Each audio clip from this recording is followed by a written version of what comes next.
Hey everyone, it's Mohammad Heidarikhah, your guide at the crossroads of human resources and business development, and I have a fantastic episode lined up for you today.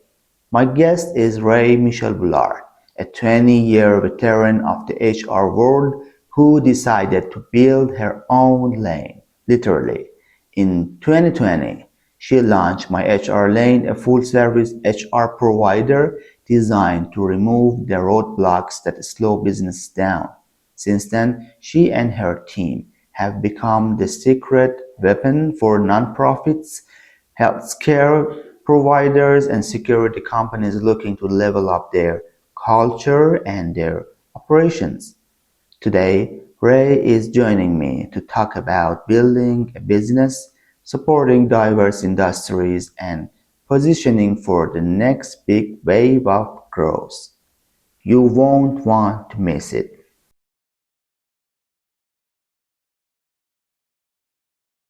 Hello, my dear Rae Michelle Bullard. Welcome to Talent Talks and thank you so much for accepting my invitation. Absolutely, Mohammed. Thank you so much for inviting me. I'm excited to be here with you. Thank you so much. Would you please tell the audience about yourself? Sure. I am an owner of MyHRLane. We are an HR service provider here in Atlanta, Georgia, in the United States. We are moving into our sixth year. We service small and medium sized companies. We do have some larger clients as well, and we have been able to benefited from being able to support international clients. And so we are continuing to grow. We are continuing to try to grow in this AI space and how to navigate AI, not only within our operations, but also within our clients. I'm originally from Louisville, Kentucky. I've spent 20 years in human resources, and the past 6 years, I've been running my HR lane. Wow, that's great. That's great. Uh, Question number one. Can you describe a moment when an AI tool profoundly changed your personal or professional routine for the better? Conversely, have you had a negative experience with AI at work? So, personally, what AI has helped me do is kind of change my thinking speed. And so it doesn't replace my ideas, but it has been able to expand my ideas. There's only so much capacity, so much creativity that I think lives within each of us. And so, what AI has allowed me to do is think outside of the box or give suggestions outside of the box. So, it's really decreased um, my thinking time. It's increased my thinking speed, but it is has helped me come up with ideas a lot quicker. And so it's allowed me to move from thinking about ideas to being able to execute on those ideas.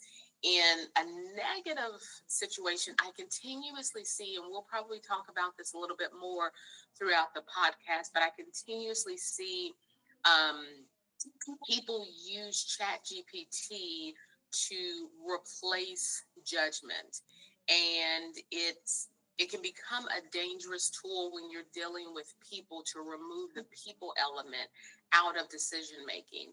And so even for my clients, we see that they're starting to lean heavy on the decisions that chat gpt gives them, and they're using that to make people decisions.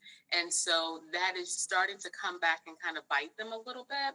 And so it's our job as people professionals to make sure that our clients are using people decisions, or excuse me, using people to make people decisions and not lean heavily on chat GPT. So both negative and positive. Absolutely, absolutely. There's positive and negative in just about everything. I can see both sides of the coin, and ChatGPT is great for some things, but it's not great for everything. I understand. Next question would be, how has AI changed the way you think about productivity? Do you feel more pressure to be always on and efficient? Um, no, So I think with, productivity is, not necessarily in my eyes about doing more. It's about, you know, deciding, what not to do. And I think AI exposes how much of our work was very performative, how much time we really spent on very tactical things and not necessarily on the impact. And so, where, AI has been able to help with productivity is it's been able to allow us to work on impactful initiatives and think about again that human element of truly how we can help people, whereas AI now can do the SOPs, they can do the workflows, they can respond back to emails. And so much of our time, if I think about 10 years ago, there were days that I was just spending in meetings and meetings and meetings and meetings, and we were not productive. We were sitting in meetings, having discussions, coming up with ideas, but we were not executing on those ideas.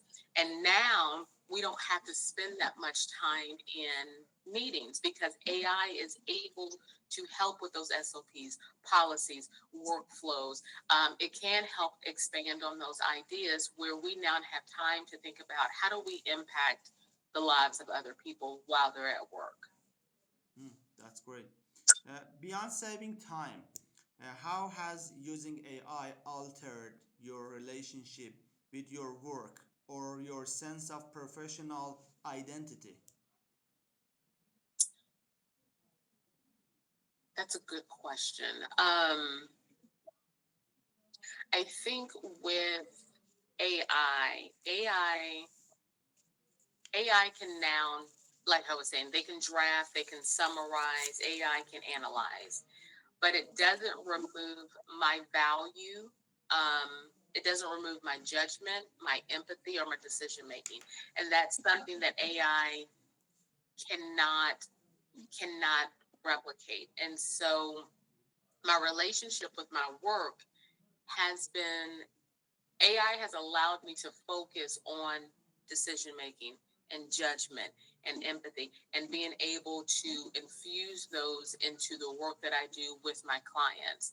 And so, where AI can draft something, they can summarize, AI can analyze data, which is great. It now frees up time for me to continue to put the human element back into everything that we do. AI can't replace my judgments. I had a client 2 weeks ago give me a call and they said, "Hey, I want to terminate this new leader that I just hired. He's not doing well. He's coming in late. He's not performing." And I put it into Chat GPT. This is what the client said. I put it into Chat GPT, and Chat GPT said I could terminate this person. And the client and I, the CEO and I, started to talk through the situation. And as we talked through the situation, and there was a level of empathy, there was a level of judgment, there was context that was also added to the conversation that wasn't added to the conversation with Chat GPT. We realized that this person couldn't be terminated. It wasn't a good decision to terminate this person. It was more risky to let this person go. But had that CEO went with the decision that Chat decided, he would have been placing the company at risk. And so my relationship has changed with my work, but I think it has just heightened my HR expertise because I'm now free to really be strategic with my clients versus having to spend time creating documents and giving them very not necessarily meaningless tasks, but performing tasks that's not impactful. And we want to be in a space of impact. I understand. I understand. Nice answer. Next question would be, do you find it harder or easier to truly disconnect from work in the age of smart notifications and AI assistants? What's your personal off switch? No, it's not hard to disconnect at all. So you have to be very intentional about disconnecting. So for me, 7 p.m. to 7 a.m. I shut down all of my devices, my laptop, my tablet, my phone, all of those devices shut down at 7 p.m. No one can really reach me unless it's an absolute emergency. And so where I think a lot of people miss out on is creativity and also clarity and vision. Sometimes that lives in that peace, it lives in that boredom.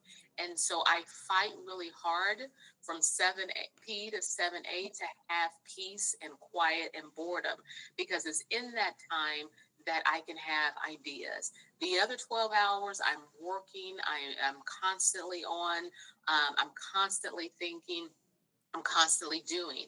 And between 7 p and 7 a.m., and especially between 1 o'clock a.m. and 3 a.m. when I'm asleep, I'm supposed to be sleeping, those are when ideas hit very, very, very hard.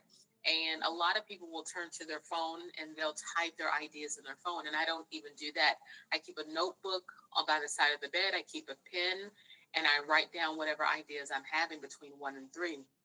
But shutting off, you have to be intentional. But I also think it's a space and a place where you have to value that quiet. You have to value that boredom. So even if I'm on a vacation, and I take a couple of days off, and I'm away from my phone, I am still able to think, and I'm still able to have visions, and I'm still able to find a place of creativity for the business. And so it's not difficult. It's just something, excuse me, that you have to be intentional with, finding that time. I hope everyone does so. That's a great method. Absolutely. Yeah, that's a great method.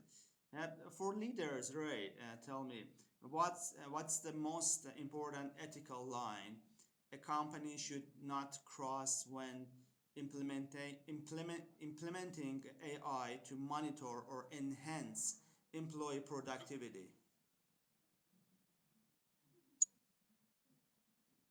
I think, I think when AI is masked as, disguised as productivity, but it's truly being used as surveillance, I think that's where trust is lost.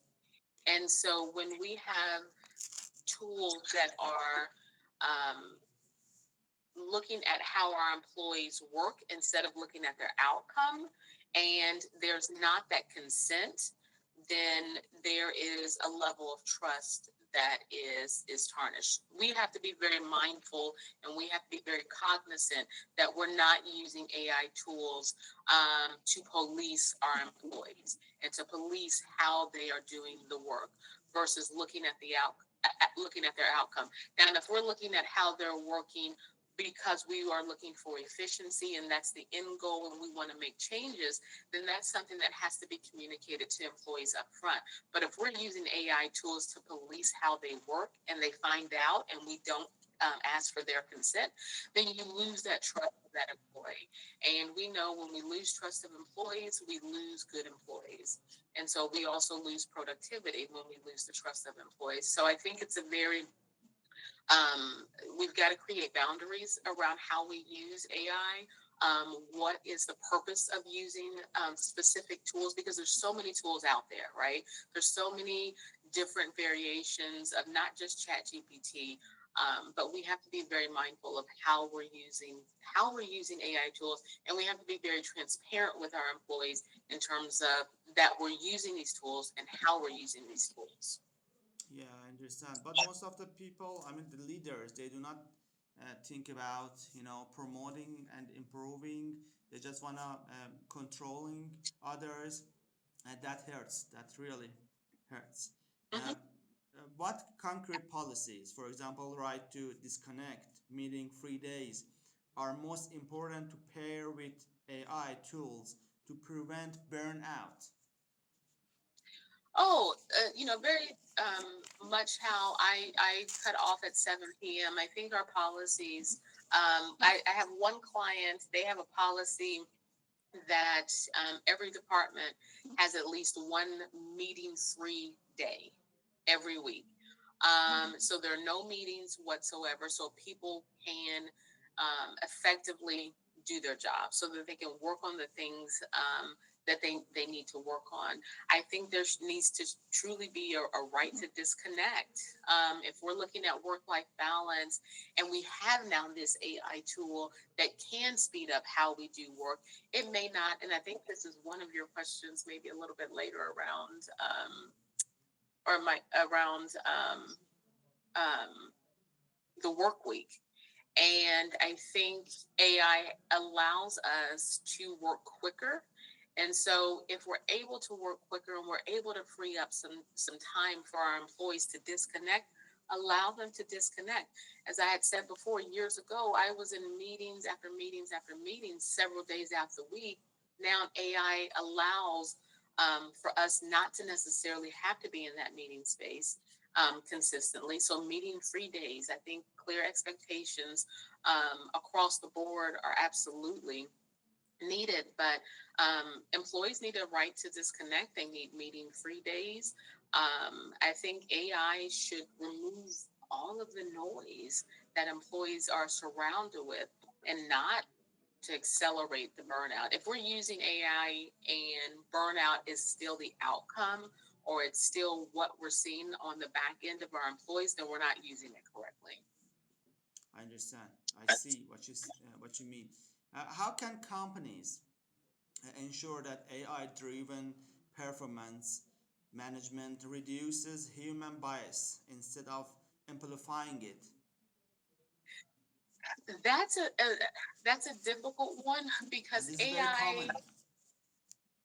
it's extremely common, Yeah, right? Because AI is trained by somebody. It is trained by a human, and we all have biases. And so it depends on who's training the product, who's training that AI product, where are they getting their data sources from, who's inputting that data.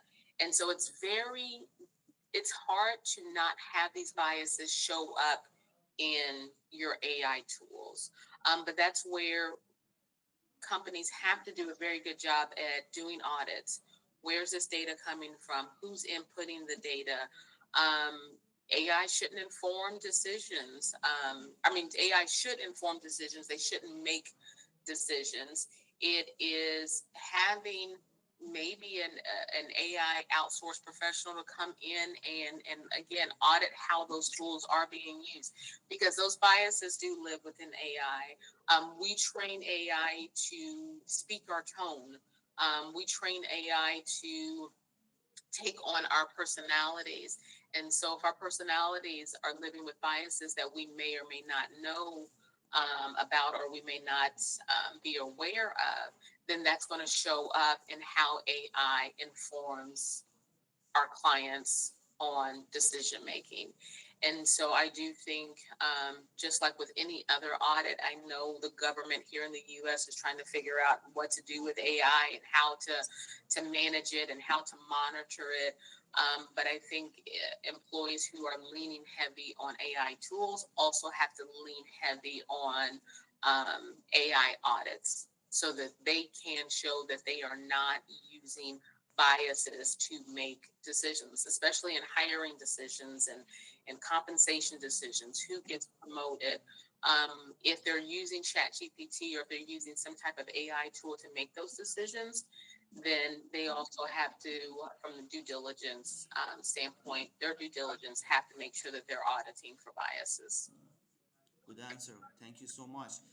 Who in an organization is responsible for future proofing employees through reskilling, and what should that training look like? Leadership is 100% full stop responsible. HR can't do it alone. Technical skills will always change. Technical skills will continue to change. The systems that we're using right now, the AI systems, and the products that we are using will be outdated within a year. And so technology and skills, we have to consistently train and upskill or reskill employees, but that's leadership. HR can't do that. Where we need to focus on is critical thinking. emotional intelligence, adaptability, ethical decision making. Um, those human skills those human skills have to be sharpened, because again we can't rely 100% on AI. And so where I do see a lot of employees, leaders, lack is around that emotional intelligence, that EI, that critical thinking. A lot of employees can't get through a decision because they run to AI to make the decision for them. And so leadership owns reskilling. Tech will always change. Technical skills will always change. We've seen it from 20 years ago, 30 years ago.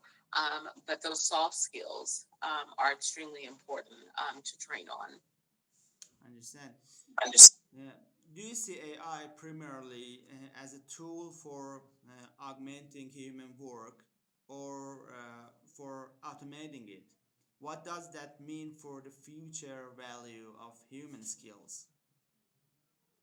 I think AI is an augmenter. I don't think it's a replacement. I think we have to make sure that we don't lose those human skills. And so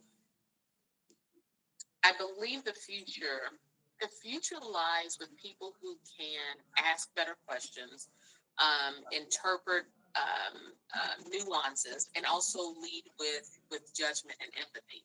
All of that is not found in AI. It's not found in ChatGPT. Human skills will never lose their value.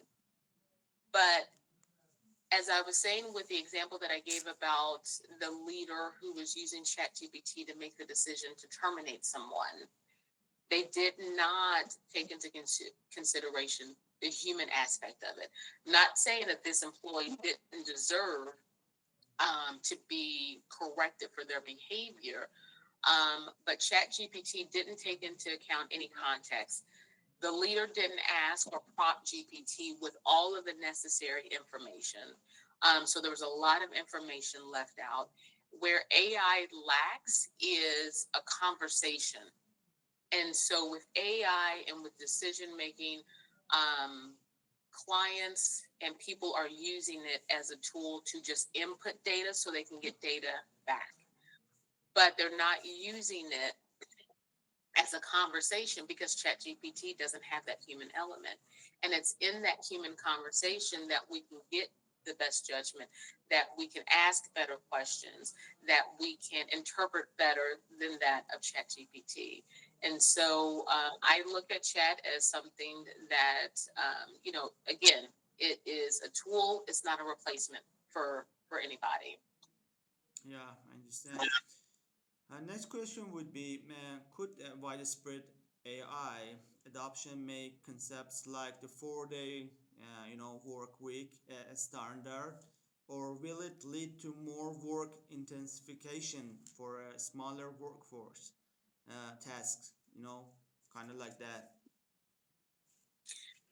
So I do think it is possible that we could see a shorter work week. Definitely can make it possible. In terms of that work life balance piece, again, I lean heavy on human. Technology doesn't create that balance. I think leadership does, and I think it is definitely possible the way and the speed at which AI can automate things, processes, again, workflows. I do think that it could make it possible for us to move into a 4-day work week. We have people that are working, half a week at home, half a week in the office. And what I see for those that have that flexible work schedule, they actually work longer hours when they're working at home than they do in the office. They come in the office, they work 8 hours, and then they leave. You don't hear from them for the rest of the night. However, if they're working from home, they're probably working longer hours.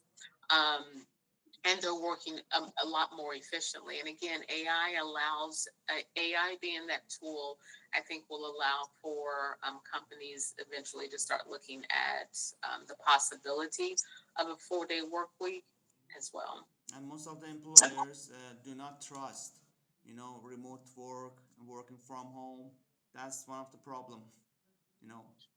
Uh, Well, COVID showed us that a lot of the work that we do can be done from home. yeah, But I do here in the states, a lot of employers, I would say, over the past 2 years, have been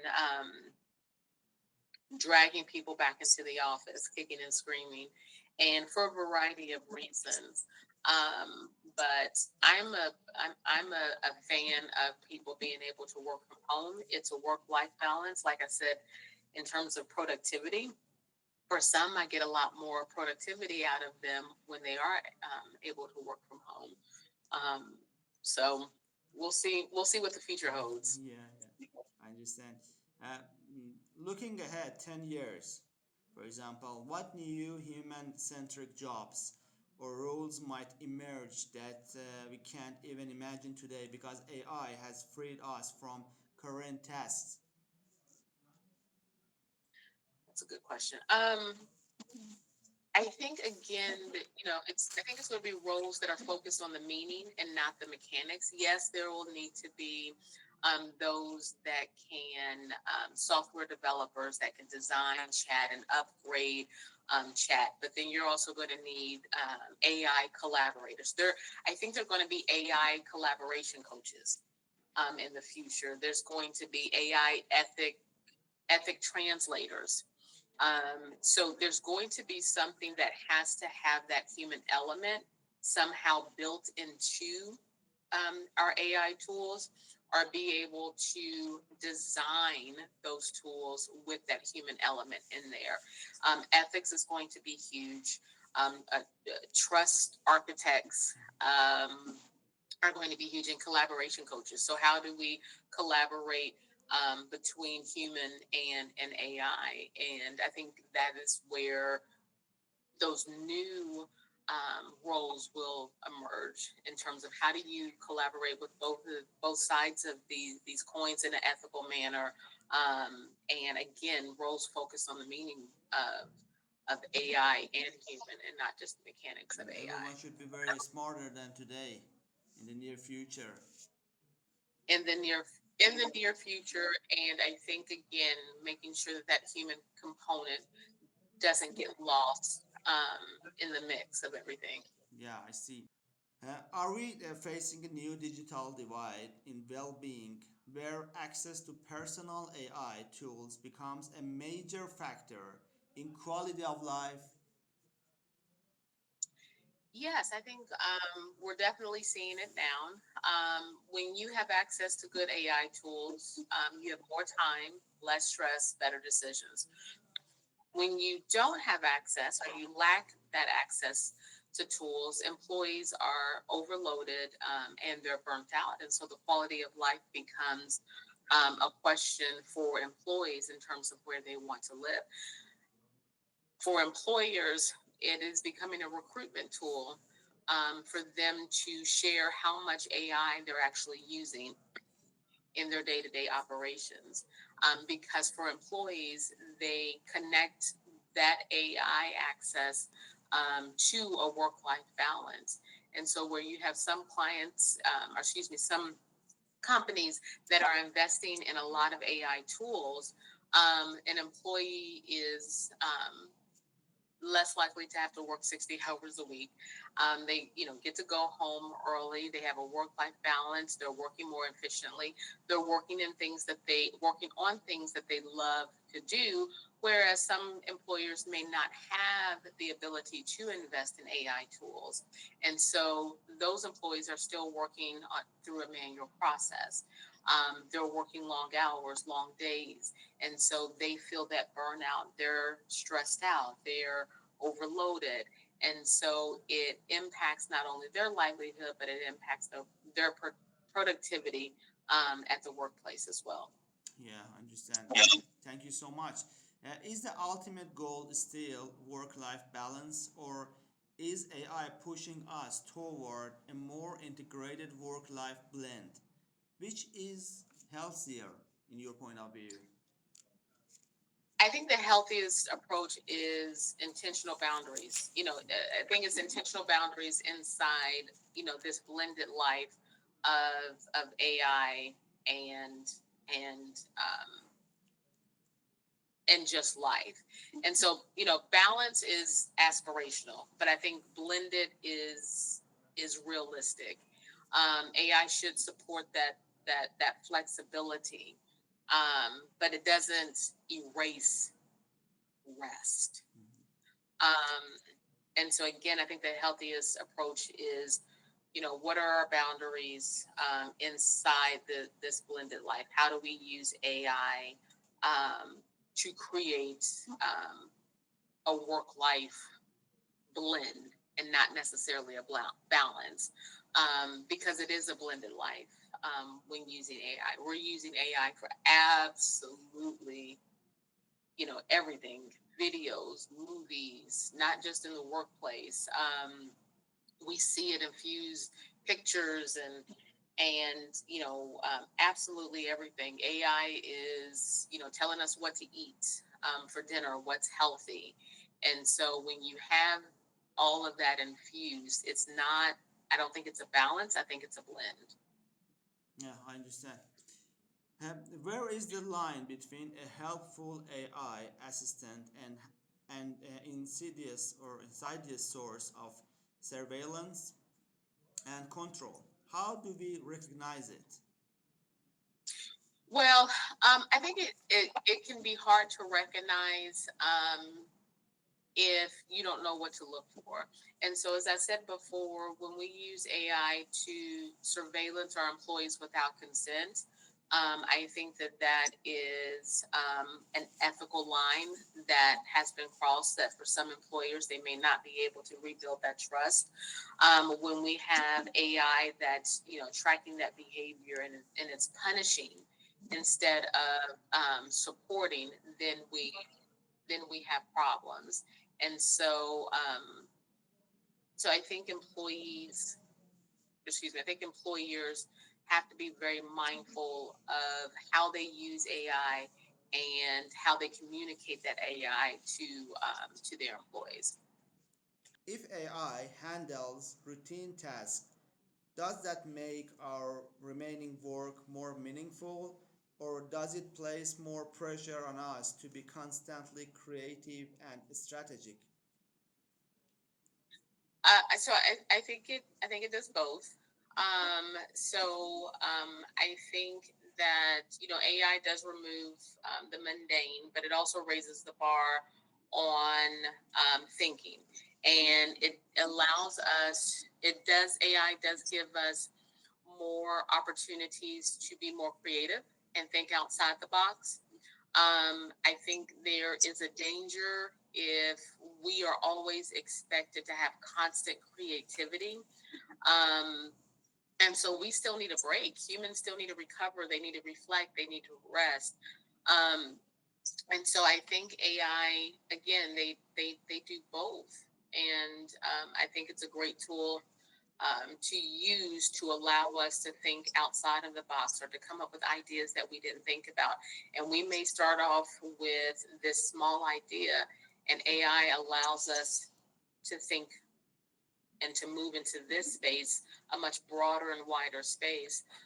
But I do think that humans still need time to just reflect and recover. So I don't think it's necessarily more pressure for us to be creative. Um, but I do think AI allows us to have more meaningful work, allows us to focus on putting together more meaningful output. I understand. Very wonderful question. Thank you so much. The last question would be, what is the one piece of advice, warning, or hope you have for individuals trying to navigate their work life balance in the age of AI? Um, don't outsource your humanity. Mhm. And I think the future of work belongs to people who stay human on purpose. And so we should use AI to protect our time, but not consume it. And it's in that consumption where a lot of people use it to make decisions. And again, I don't think we outsource our humanity. We have to stay human on purpose, or we lose all of our decision thinking power, our brain power. We lose that all to computers and tech. And so the moment that that happens, then it changes our mental DNA, and it's a danger that we may not necessarily see in our lifetime, but it's a danger that generations after us will see if we lose that humanity piece. Wow, so enlightening. Thank you so much. I'll ask so many questions. What's your question for me, dear Ray? I don't think I have any questions. Tell me a little bit about why you started this podcast. You know, I just wanted to make and build an international community to solve so many HR problems. And I should thank you here because you were one of those first people uh, mm, who encouraged me to do so. You Mm-hmm. really, told me some enlightening things. I think about it was about 1 year and a half ago. And thank you Okay. so much. I do appreciate. I wanted to do such thing, and I did it, and you told me how to do it. That was great. Yeah, that was great. I had some questions from you. I do remember in that evening in Tehran time, of course. It was in the morning in US, and you told me these ideas. And I wanted to have a international community, HR people, leaders, managers, because besides being an HR director, I also work as a consultant and business developer consultant. I enjoy developing businesses. I want to let them grow.